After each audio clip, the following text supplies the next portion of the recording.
సంధ్య theatre ఘటన కేసులో సినీ నటుడు అల్లు అర్జున్ నాంపల్లి కోర్టుకు హాజరయ్యారు. షూటింగ్ వల్ల వ్యక్తిగత హాజరు నుంచి మినహాయింపు ఇవ్వాలని ఆయన కోరినట్లు సమాచారం.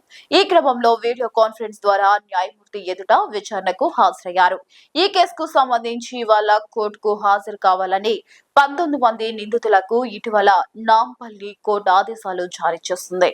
దీంతో నిందితులంతా న్యాయమూర్తి ఎదుట హాజరై బాండ్లపై సంతకాలు చేశారు. అనంతరం కేసు విచారణను న్యాయమూర్తి జూలై 6కి వాయిదా వేశారు. ఈ కేసులో అల్లు అర్జున్ ను చిక్కడపల్లి పోలీసులు A11 గా చేర్చారు.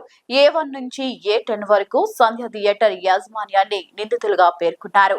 ఈ కేసుకు సంబంధించి ఇప్పటికే 23 మంది నిందితులపై ఛార్జ్షీట్ దాఖలు చేశారు.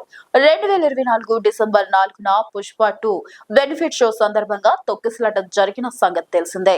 ఈ ఘటనలో రేవతి అనే మహిళ మృతి చెందగా కుమారుడు శ్రీతేజ్ కు తీవ్ర గాయాలయ్యాయి. ఇలాంటి మరిన్ని ఇంట్రెస్టింగ్ వీడియోస్ కోసం ఫాలో అవ్వండి Z24 ఆంధ్ర.